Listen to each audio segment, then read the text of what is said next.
Big episode of Shea Anything coming your way starting right now. We're talking extensions for Lindor and Conforto. What is going on there, if anything? We'll do a three-batter rule, the three stories from spring training that we're most intrigued by. Also, what's the deal with the DH or lack thereof? And if there's no DH, how often is JD Davis going to play third base? How often is Dom Smith going to play left field?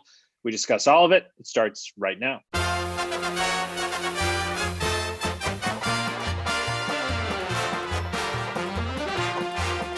Welcome to the show, everybody. Doug Williams and Andy Martino with you once again this week. Please subscribe, rate, and review to this podcast wherever you get your podcasts. Once again, Andy a couple times a week, myself usually 5 days a week. We're on Baseball Night in New York weekdays at 6 o'clock on SNY. It's a fun baseball show. All you may know about it, if you're not a fan of the show, is that we also talk about the Yankees. And maybe if you're a huge Met fan, that annoys you. I guarantee you, if you watch it, it will not. You can always record us and fast forward through those segments if you feel you must.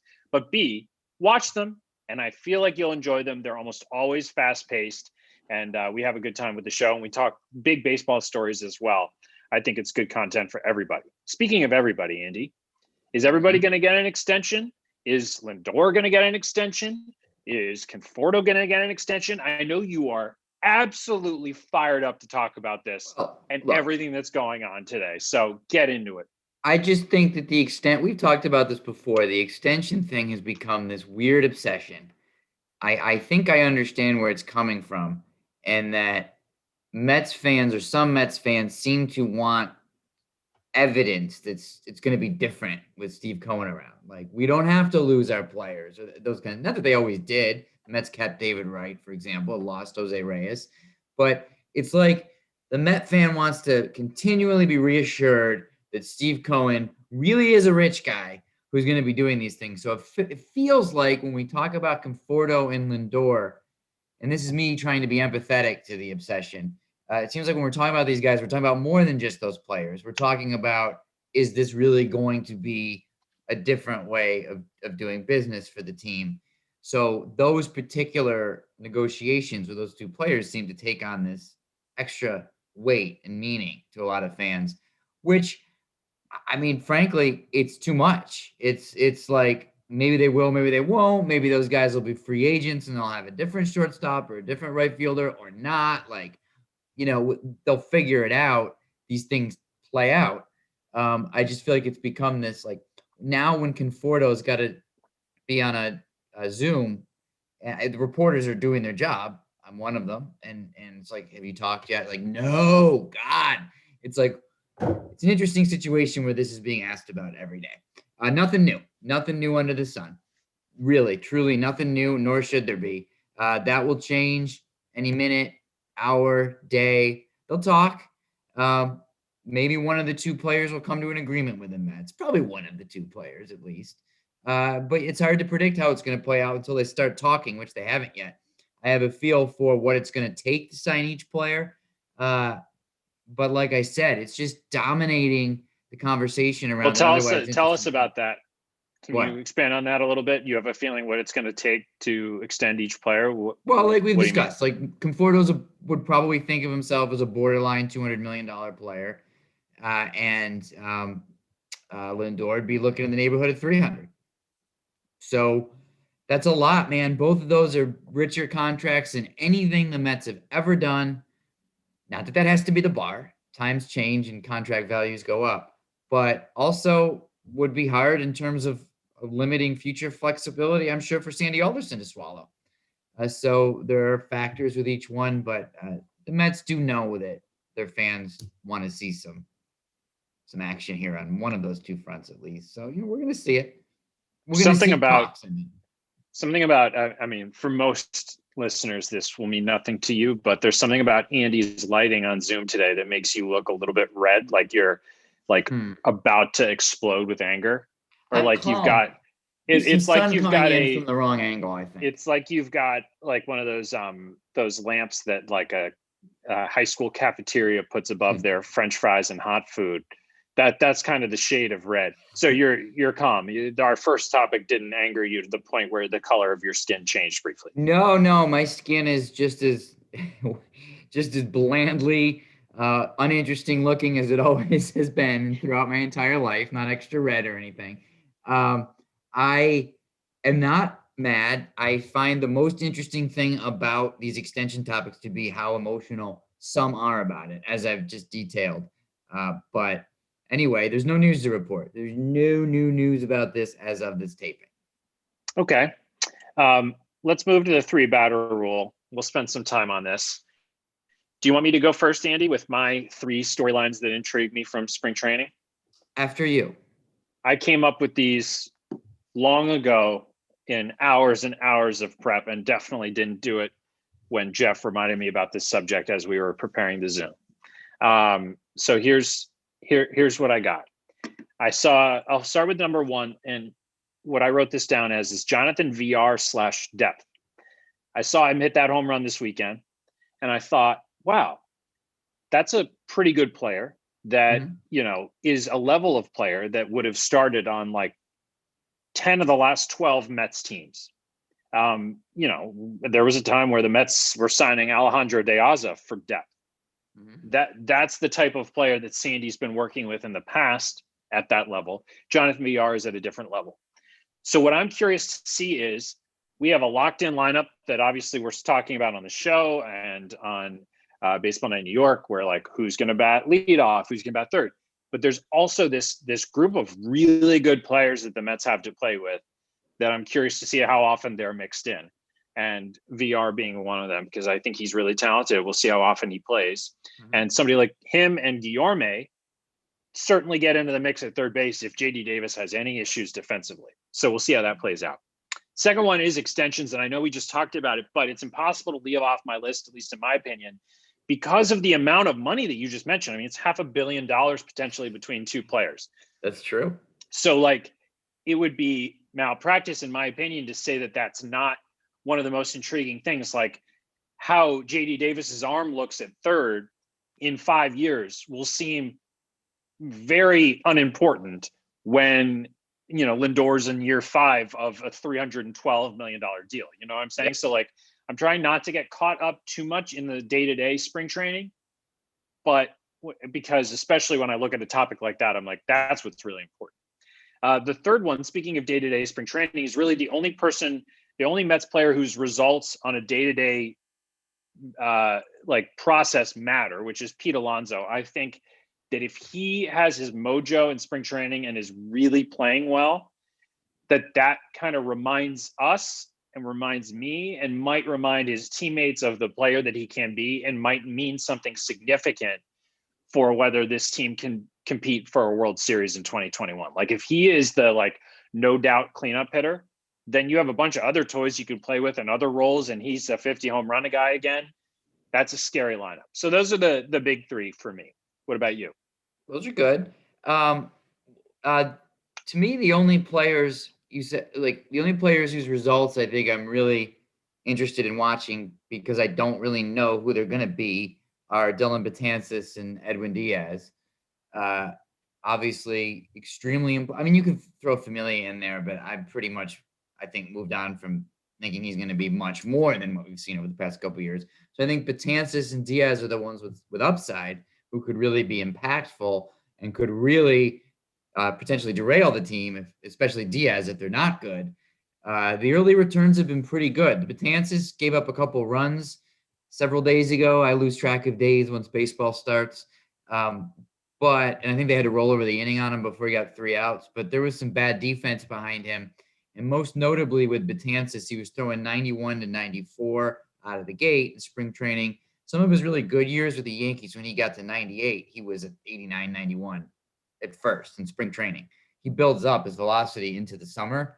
So I thought his velocity was actually very encouraging his first time out. And he did so much work. He's finally kind of bought into I shouldn't say finally, but he's now become one of those pitchers who's bought into the biomechanical revolution. He worked with people in the offseason that helped him with his release point and his very data-driven stuff with his delivery. And according to Rojas and Betances, that stuff, he's been consistent with those changes. So that's something to watch that's really interesting. I'll throw Diaz in with the same topic. So very briefly so far, he's looked pretty good. I'm interested in Rojas in year 2.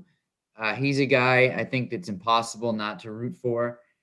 He's just so knowledgeable about the game, and I know that his bosses think he's a really good person, and they're interested to see how he's going to be as manager in a full season. So that's something that where he's clearly being watched, not in like a bad way, but in a natural way. New bosses come in, see how he does, and I think he's got the potential as a human being and as a baseball mind to be a long-term special solution at manager. So I'm interested to see how all of that plays out.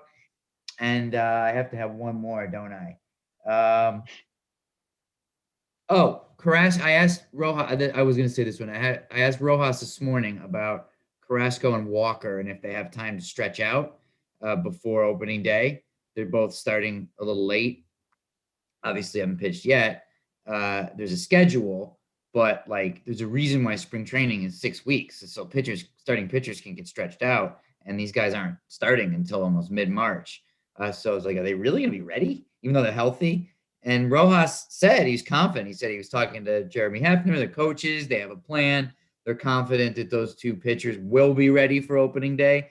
The calendar's a little tight, so I'm interested to see how that progresses. That's really interesting because, I mean, Carrasco had the additional complications coming into camp with the protocols, but Walker was posting a lot of videos of him throwing. And I don't know, he might have thrown 10 pitches and taken a video of one, but you see something like that, especially because he was unsigned.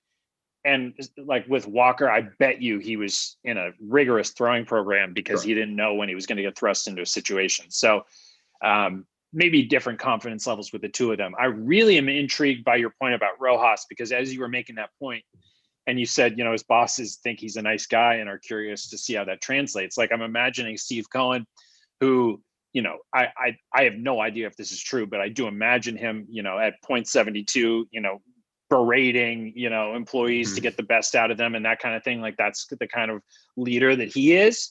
And it must be interesting to be like, okay, this is my leader of men. Like he's one of the nicest guys I've ever met. I wonder how that dynamic works, and you're saying he's not necessarily Bobby Axelrod management material. Yeah, I don't see a ton of similarities in Luis Rojas and Bobby Axelrod. Now, I wonder if Steve Cohen sees any similarities in himself and Bobby Axelrod, which is a fair point. But so I think that's interesting. So we'll see how that goes. And I made this point on the show last week, and I know the only reason I make the point is because you've made it to me. But this is kind of a tryout year for people like Rojas and Hefner and certainly Chili Davis, and see how they do, because Sandy's not attached to any of them. Neither is Steve Cohen. So or Zach Scott, who's going to be increasingly, I think, if Zach Scott does well, he's going to be increasingly empowered to start making these kinds of decisions. And he's got more than a decade of relationships built up with his time with the Red Sox and people who I'm sure he would love to find a role for if he could in various capacities. So yeah, to that point, like everyone's trying out in a sense for the new bosses. So there's a story from The Athletic that the DH is pretty much forgotten about at this point. Evan Drellick said, not going to happen. Right.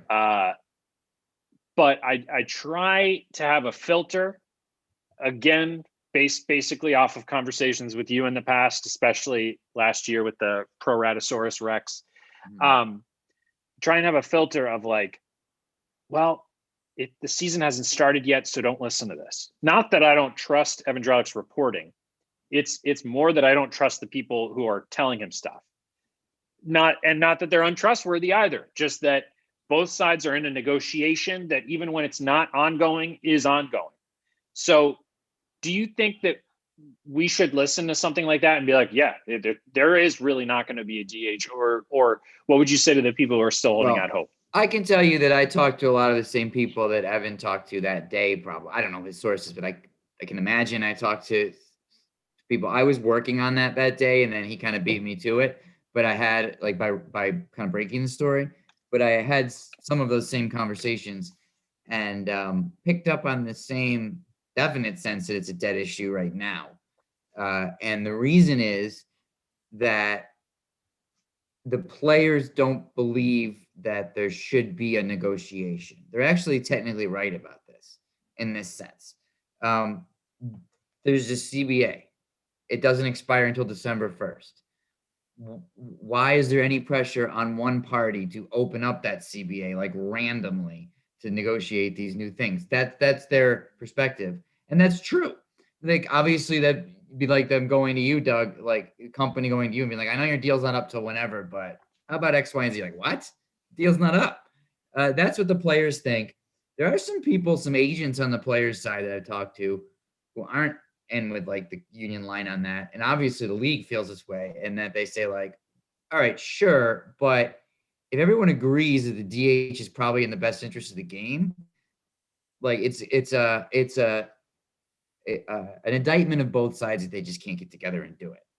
Like pretty much everyone wants it and they're still not doing it is not great. But the players are just like, that's an owner problem, man. We have a CBA. And I know they opened it up last year, Doug, to make the DH in the expanded playoffs. And that's why we're not closing the door. Hey, maybe this could happen in the 11th hour again. One difference I would say is that we're not in that sense of crisis right now. Like they're on track for a normal season. Everyone thinks the vaccine will make it more and more normal as it goes on.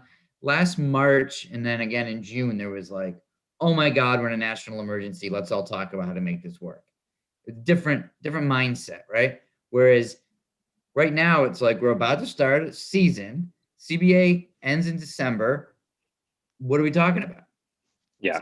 So why, this may be a dumb question, but why are the players saying we already negotiated the CBA? Why open it up? Why does Major League Baseball and the owners want to open it up? Like, why are they okay with it if the players aren't? They both agreed to it. The owners, they want expanded playoffs because of the money that it would bring in. So here's a little more detail to why last year was different. It's a good thing you asked that because it reminded me. Last June, the players were losing so much more money than they stand to lose now. So they benefited from the expanded playoffs. You remember last year, obviously they were getting paid for 60 games. Like think about how much money they lost. So the idea that they could have, they shared the revenue from the expanded playoffs. The players got, I want to say it was 50 million, but I would have to look that up. And that became their postseason shares. So the players were like, we really could use this money. And they got extra money from there being expanded playoffs. This year, the players are not as desperate to make more money because they believe they're going to make their full salaries. So they're not incentivized financially like they were last summer to have expanded playoffs. Does that make sense? Did I explain that? And I know why they don't want to grant the expanded playoffs. Not just that they don't want them. They don't want the owners to have them because they feel like teams are already tanking. And if it's just as easy, if it's easier to make the playoffs, then it's easier not to excuse signing Jake Odorizzi a month ago. There's that. Yeah. And there's also just, they don't want the precedent. 2 years of expanded playoffs makes it that much harder to take it away probably during the next negotiation. They probably prefer to keep that bargaining chip in their own hand for now. Okay, so spinning it forward and back, I guess, to the Mets, this conversation we're having, I think every Met fan who's listening is interested in it because of how uniquely it affects their team. So Jeff wrote down, JD Davis on our rundown. And what's funny is every time we have this conversation, it's all about Dom Smith and Pete Alonso, right? Because both of those players are too good to sit. So you have to play Dom and left. The JD Davis aspect of it is almost as interesting, Andy, because I could see a world where if he makes 2 errors in the first week, suddenly there's no place for him. Whereas, Dom Smith is a level of player that if he has some issues in left, you're like, well, he's learning. JD, like this is talking about like his chance in a Met uniform to prove himself at the hot corner. So do you think that to start the year, he's on a tryout because Sandy Alderson isn't tied to him necessarily as a player? Sandy Alderson didn't make the trade for the Houston Astros to get him? Yeah, basically. I mean, they would never concede that term tryout, I'm sure. But if you listen, obviously, to the way Rojas has talked about it, and Sandy too, It's like, yeah, well, he's going to get most of his reps at third. Yeah, well, he's going to be like a lot of third basemen. It's like, but is he your third baseman? He's our third baseman and he's ours. Is he our third baseman? They're playing all these tricks with it. And that's because that's kind of the truth. Like, obviously, Guillorme's there, VR's there. There's no reason why a slumping JD Davis should continue week after week after week in a Met lineup.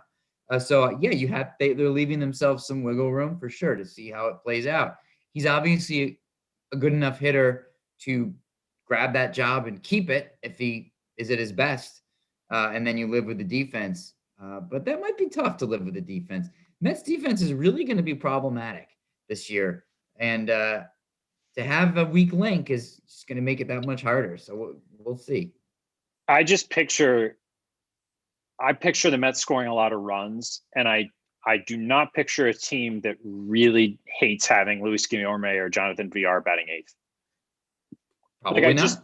I don't see them not scoring runs, so I don't see them being like, yeah, JD Davis has airmailed a couple throws, but he's going to hit 300. Like, there have been Met teams in the past that desperately needed that and would accept that, but I just don't see that being the case here. And I know I keep bringing up Sandy, and apologies to Zach Scott, who obviously is listening, for kind of me looking past him. But Sandy did say, like, I forget if it was last week or earlier, he said in the past, we had a tendency to prioritize offense. He was talking about himself as kind of a self-assessment. It's like certain guys, this may have been on ESPN. I can't remember. It was during the broadcast or during a presser. Do you think part of him is like, if I have a really bad defensive team again, I got to do something about that? Like, yeah, sick of that? Yeah, no, it's good. That's a good catch by you, I think, because talking to Sandy, something just came up in Slack. What is it? Hold on. Mets are among teams now in the Michael Franco Derby. Okay, whatever.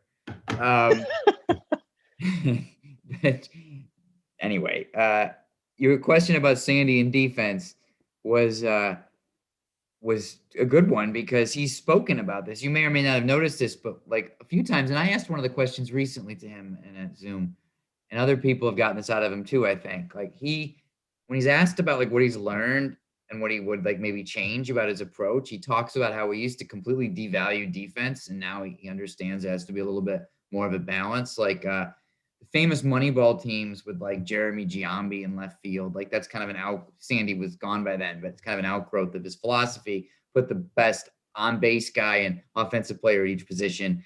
Early Mets, Sandy teams were like this. They had atrocious defensive catchers in his early years. He didn't care as long as they could hit. They had a Rule 5 guy at second base whose name was, what was that guy, Jeff? The Rule 5 guy in like Sandy's first year, the second baseman. Omar Quintanilla? Brad Emis? Brad Emis? Brad Emis, thank you. This is like they thought he was going to be their Dan Uggla. It didn't work out that way, but that was the model. It's like Sandy was like, give me guys that can slug and get on base, and if they catch the ball occasionally, that's a bonus. And he has shifted at late career in that respect. So that supports, Doug, your guess that a JD Davis would have to be adequate defensively to keep his job. Sandy's no longer like, as long as he hits. That would be the Oakland and early Mets Sandy, but not the current Mets Sandy. Yeah, and JD Davis is seemingly a very good teammate and is a very good hitter. So his manager and the president of the team could easily throw their full weight of support behind him, and they have not done that. Now, this is not a high stakes question that they're being asked because it's spring training. Who cares? But they really could say, we love the player. We think he's capable at third. He's a plus offensive player. He's our third baseman. They haven't done that because I see a world where it's May and Luis Guillorme is a slap hitter hitting 300 and a great defensive third baseman, and he's there. Yeah. Or second baseman, and McNeil moves over. The Mets are not just simply not lying on this and also trying not to hurt his feelings. As I said, he's ours. He's a third baseman. Is he our third baseman? We'll see. Kind of like that. And now clearly, Andy, they're going after Maikel Franco, who doesn't solve any of their problems. Well, I have a comment let's about that, but I'll keep it to myself.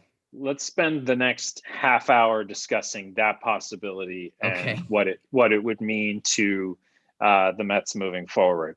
Yes, let's. All right. Well, this has been a slightly shorter episode, but I actually think let's talk about more stuff. Well, what do you want to talk about?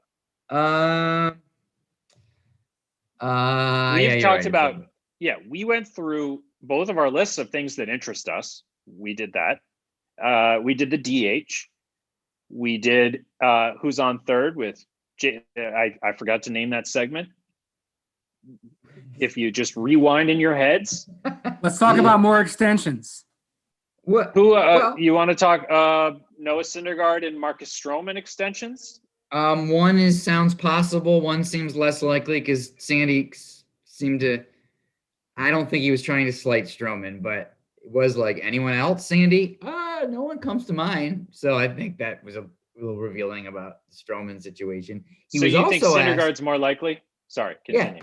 Yeah. Well, according to Sandy in his public comments, Syndergaard's more likely than Stroman. I've also heard privately a little bit of Mets source talk about like, hey, don't forget Syndergaard. Maybe we do Syndergaard.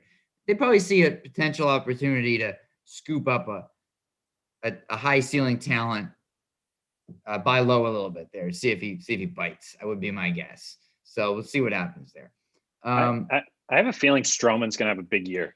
As long as it's not windy. Do you have windy issues? His balls were moving poorly yesterday because it was windy in Florida.